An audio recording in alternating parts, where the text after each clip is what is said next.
ध्यान से देखना, again very very interesting question.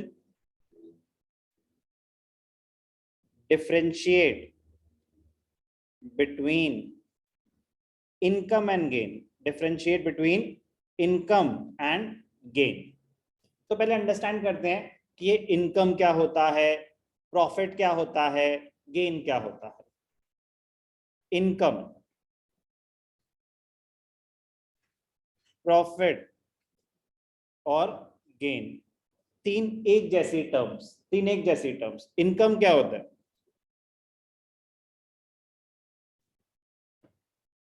Total revenue minus total expenses. Income का फॉर्मूला ना revenue minus expenses. When we say revenue, जब हम इनकम कैलकुलेट कर रहे हैं, total revenue minus total expenses, तो टोटल रेवेन्यू में क्या आता है? टोटल रेवेन्यू में आता है एक तो revenue from operations. Revenue from operations क्या होता है? आपकी नेट सेल्स, जिस चीज में आप डील करते हो। कि फॉर एग्जांपल अगर मैं इलेक्ट्रॉनिक डीलर हूं, इलेक्ट्रॉनिक अप्लायंसेस का, तो एसी बेचा, रेफ्रिजरेटर बेचा, जो भी जिस चीज में आप डील करते हो, उससे आपने कितना पैसा, कितना रेवेन्यू, कितना पैसा आया सामान बेच के। तो रेवेन्यू फ्रॉम ऑपरेशंस का मीनिंग क्लियर है? जो आपका मेन बिजनेस है, मैं ट्यूशन पढ़ाता हूं तो ट्यूशन से मेरी कितनी कलेक्शन हुई, that is revenue from operations. इसके अलावा होती है अदर इनकम। क्या होती है इसके अलावा? Other income. अदर इनकम को इनडायरेक्ट इनकम भी बोलते हैं। इनडायरेक्ट इनकम, इसमें क्या क्या आता है? इसमें बहुत सारी चीजें आती हैं। और कोई भी इनकम, और कोई भी income, interest received, rent received, dividend received, profit on sale of fixed assets. आपने कोई बिल्डिंग बेची, मशीन बेची, उससे जो, तो टोटल आ गया ना, टोटल रेवेन्यू आ गया, सब कुछ ये आ गया। रेवेन्यू फ्रॉम ऑपरेशंस जो आपका मेन बिजनेस है वहां से, और अदर इनकम आपकी बाकी सारी इनकम आ गई। इनकम का फॉर्मूला क्लियर है? Total revenue minus total expenses. When we say total expenses, तो अक्षता हम कैपिटल एक्सपेंडिचर ले रहे हैं, रेवेन्यू एक्सपेंडिचर, या टोटल?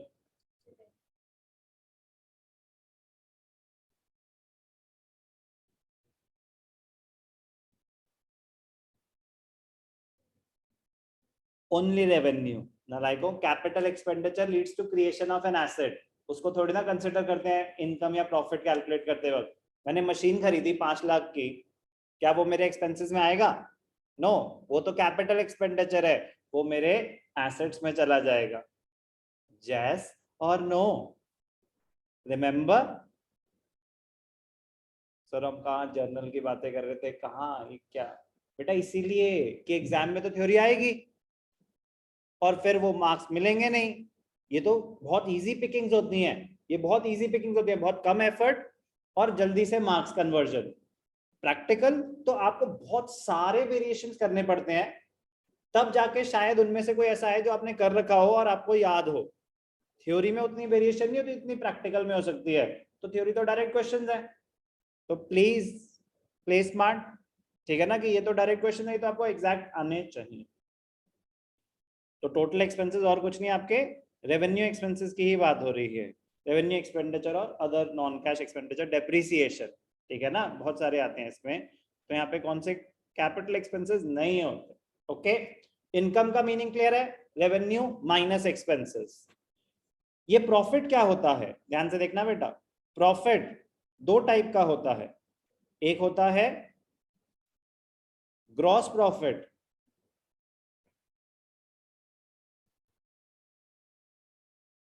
और एक होता है नेट प्रॉफिट। एक होता है ग्रॉस प्रॉफिट, एक होता है नेट प्रॉफिट। ग्रॉस प्रॉफिट क्या होता है? ग्रॉस प्रॉफिट कहां से आता है? Ascertained from trading account. इसके लिए हमें क्या बनाना पड़ता है? Trading account. और नेट प्रॉफिट कहां से आता है? Ascertained from profit and loss account. तो ग्रॉस प्रॉफिट अगर निकालना है तो सिर्फ और सिर्फ क्या लिया जाता है, sales minus cost of goods sold. तो सेल्स को बोलते हैं डायरेक्ट इनकम, क्या बोलते हैं इसको, direct income, revenue from operations. और डायरेक्ट एक्सपेंसेस, डायरेक्ट एक्सपेंसेस मतलब जो सामान आपने बेचा वो आपको कितने का पड़ा, कॉस्ट ऑफ गुड्स सोल्ड। क्या इसमें रेंट ऑफ द बिल्डिंग आएगा, नहीं। क्या इसमें टेलीफोन बिल आएगा, नहीं। क्या इसमें इलेक्ट्रिसिटी बिल आएगा, नहीं। कॉस्ट ऑफ गुड्स सोल्ड होता है जो सामान आपने बेचा वो आपने कितने का खरीदा, और उससे रिलेटेड, उससे डायरेक्टली उससे रिलेटेड, सामान खरीदने से रिलेटेड या सामान मैन्युफैक्चर करने से रिलेटेड जो जो खर्चे हैं बस वो कंसिडर हो रहे हैं। तो ग्रॉस प्रॉफिट डायरेक्ट इनकम और डायरेक्ट एक्सपेंसेस को कवर करता है बस। On the other hand net profit ये आपका क्या होता है, ओवरऑल प्रॉफिट। क्या होता है ये, overall profit. it is calculated after taking into consideration, after taking into consideration all the incomes and expenses. It considers indirect incomes and indirect expenses also मतलब डायरेक्ट का तो ले लिया ग्रॉस प्रॉफिट, फिर कह रहे हैं मेरे और भी तो बहुत सारे खर्चे थे, जैसे कि सेल्समैन की salary, transportation expenses, unlimited expenses है। But direct expense, gross profit में सिर्फ डायरेक्ट एक्सपेंसेस और डायरेक्ट इनकम। डायरेक्ट एक्सपेंसेस क्या होते हैं, कॉस्ट ऑफ मैन्युफैक्चरिंग और cost of goods sold. Manufacturing, अगर आप मैन्युफैक्चरर हो, अगर आप बना बनाया सामान खरीदते हो तो आपका परचेज प्राइस, बट सिर्फ गुड्स से related price, selling price difference करेंगे तो ग्रॉस प्रॉफिट। नेट प्रॉफिट आपका ओवरऑल प्रॉफिट है। तो ओवरऑल प्रॉफिट और इनकम एक ही चीज होती है। इनकम क्या था, total revenue, revenue from operations plus other income, दोनों कंसिडर कर लिया उसने, डायरेक्ट भी कंसिडर कर लिया और इनडायरेक्ट भी। और टोटल एक्सपेंसेस उसने डायरेक्ट एक्सपेंसेस भी कवर कर लिए और इनडायरेक्ट भी।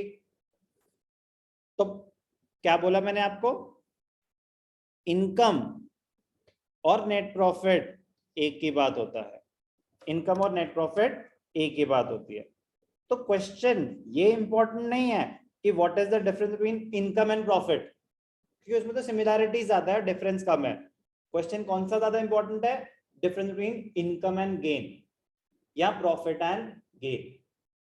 तो अगर आ गया, चलो बनाने को तो कुछ भी बना सकते हैं ना, आ गया question differentiate between income and profit, तो income is the overall income calculated by using the following formula, total revenue minus total expenses, whereas profit can be subdivided into gross profit and net profit. Gross profit is the profit from direct activities. It is calculated as follows: sales minus cost of goods sold. Net profit is the overall profit. Net profit and income are the same. तो आपने differentiate भी कर दिया और उनके point of similarity भी बता दिया।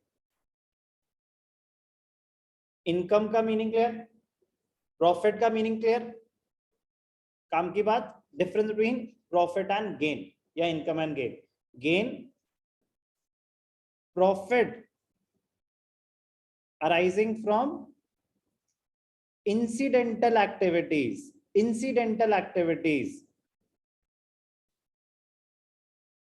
which are not the main business, जो आपका मेन काम नहीं है बट बाई चांस प्रॉफिट हो गया। तो example, profit on sale of fixed assets, profit on sale of fixed assets और इन्वेस्टमेंट्स। मेरा कोचिंग सेंटर है, पढ़ा पढ़ा के जो पैसे आ रहे हैं that is revenue from operations. Income का पार्ट होगा वो, बिल्कुल होगा। गेन है वो, गेन है, क्या गेन में आएगा मेरा tuition fees receive, is it incidental? Incidental का मतलब होता है कि बिजनेस करते करते कुछ इनडायरेक्ट इनकम जनरेट हो गई। अरे भाई ये तो मेन बिजनेस है, that is a direct income, तो it is not a gain. कह रहे फिर सर गेन क्या? ट्यूशन बिजनेस, ठीक है। अब मैंने कहीं कोई प्रॉपर्टी ले ली, बिजनेस का ही एसेट, बिजनेस के पैसे इन्वेस्ट करके मैंने कोई प्रॉपर्टी ले ली, 1 करोड़ की खरीदी, 1 करोड़ 10 लाख की बेच दी, तो जो 10 लाख उस पर कमाए, 10 लाख जो उस पर कमाए, क्या वो मेरी इनकम का पार्ट है? Yes, income is a broader aspect. Income आपका बिजनेस इनकम भी कंसिडर करता है, अदर इनकम भी कंसिडर करता है, तो इनकम में आएगा। क्या वो गेन है? यस, वो गेन है, वो गेन है, ठीक है ना। तो गेन इनकम में तो आ रहा है, बट सारी इनकम गेन में नहीं आ रही। इनकम में आपकी डायरेक्ट इनकम भी आती है, रेवेन्यू फ्रॉम ऑपरेशंस भी, और अदर इनकम भी, बट गेन में सिर्फ और सिर्फ अदर इनकम में से वो चीजें जो बिजनेस के बाहर आपने कमाई।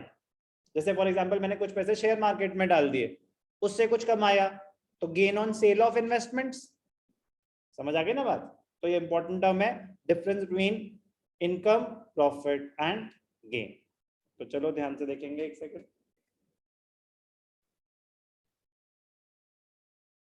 तो ध्यान से देखना, गेन इंपॉर्टेंट है। तो इनकम का फॉर्मूला आपको बता दिया। इनकम क्या होता है? Revenue minus expense. जब हम यहाँ रेवेन्यू ले रहे हैं तो सिर्फ डायरेक्ट इनकम या total revenue? Total revenue, total revenue खुद ही बता रहा है वो। रेवेन्यू इसमें आपके it includes profit from other activities other than operating activities. तो रेवेन्यू फ्रॉम ऑपरेशंस भी आएगा और अदर इनकम भी आएगा। तो इनकम, जब हमने प्रॉफिट लिया तो प्रॉफिट यहाँ तो लिखा है relating to the business sir बेटा, बट देखो ना यहाँ पे क्या है, यहाँ पे एक है आपका ग्रॉस प्रॉफिट और एक है आपका नेट प्रॉफिट। तो ग्रॉस प्रॉफिट सिर्फ और सिर्फ क्या कंसिडर करता है? Revenue over direct expenses. When we say revenue, क्या ले रहे हैं? Revenue from operations. लेकिन जब नेट प्रॉफिट आप निकाल रहे हो तो नेट प्रॉफिट में it is the profit after deducting total expenses from total revenue and other income. तो मतलब जब आप नेट प्रॉफिट निकाल रहे हो तो आपने इनडायरेक्ट इनकम भी ले ली ना, तो नेट प्रॉफिट, ओवरऑल प्रॉफिट और इनकम तो सेम ही हुआ ना। फिर इनकम कैसे निकाला था? Total revenue minus total expenses. उसने ऑपरेटिंग इनकम भी ली, नॉन ऑपरेटिंग भी ली, एक्सपेंसेस भी सारे लिए। जब आप ग्रॉस प्रॉफिट निकाल रहे हो तो सिर्फ बिजनेस से रिलेटेड डायरेक्ट, ठीक है ना। तो बी केयरफुल, तो डिफरेंस लिखना आना चाहिए। तो इसके लिए एग्जैक्ट डेफिनेशन आपको याद करनी पड़ेगी, तभी लिख पाओगे। समझाना थोड़ी ना वहां जाके, समझाना आसान होता है, लिखना कभी कभी थोड़ा सा ट्रिकी हो जाता है कि मार्क्स के लिए। ओके, ध्यान से बेटा, गिर जाओगे। गेन, गेन क्या होता है? Profit earn from transactions incidental to the business. Gain is increase in owner's equity, ठीक है जी, from transactions other than the day to day transactions. तो एग्जांपल जरूर दे देना। It is a profit arising from non operating activities. Example, gain on sale of land, machinery और investments. बहुत important question है, difference between income and gain और profit and gain. तो but income and profit भी आ सकता है, वो ज्यादा ट्रिकी हो जाएगा। Although it is not a relevant question but it is a question.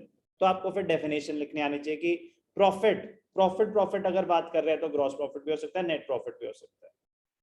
तो बी केयरफुल। तो अगर सिर्फ प्रॉफिट की बात करते हैं, सिर्फ प्रॉफिट, कुछ नहीं बता रहे ग्रॉस प्रॉफिट नेट प्रॉफिट, तो वो बिजनेस इनकम की बात कर रहे होते हैं कि बिजनेस से कितना प्रॉफिट हुआ। लेकिन जो नेट प्रॉफिट होता है वो तो ओवरऑल प्रॉफिट होता है। तो इसीलिए थ्योरेटिकली लिखना आना चाहिए। जैसे प्रॉफिट है, profit earn from transactions relating to the business, ये तो डेफिनेशन है, from the business. Profit means income earned by business from its operating activities. ये जनरल डेफिनेशन हो गई। लेकिन when we go further into the concept तो हम देखते हैं कि profit can be further subdivided into gross profit and net profit. और जब नेट प्रॉफिट कैलकुलेट कर रहे हैं, net profit is the profit after deducting total expenses from total revenue and other income। तो अदर इनकम क्या होता है? Non operating income. तो नेट प्रॉफिट निकालते वक्त नॉन ऑपरेटिंग इनकम को भी कंसिडर किया जाता है। But general definition of profit क्या कह रहा है? Relating to the business. तो इनकम और प्रॉफिट में अगर डिफरेंशिएट करने को आए तो income is the overall income, it is a broader concept, profit is just a part of it, profit considers only income related to the business. But अगर हम फर्दर सब डिवाइड करें तो प्रॉफिट ग्रॉस प्रॉफिट भी होता है, net profit भी होता है। नेट प्रॉफिट और आपकी इनकम तो सेम ही चीज है, नेट प्रॉफिट और इनकम सेम ही चीज है। तो इंपॉर्टेंट है क्वेश्चन थियोरेटिकली।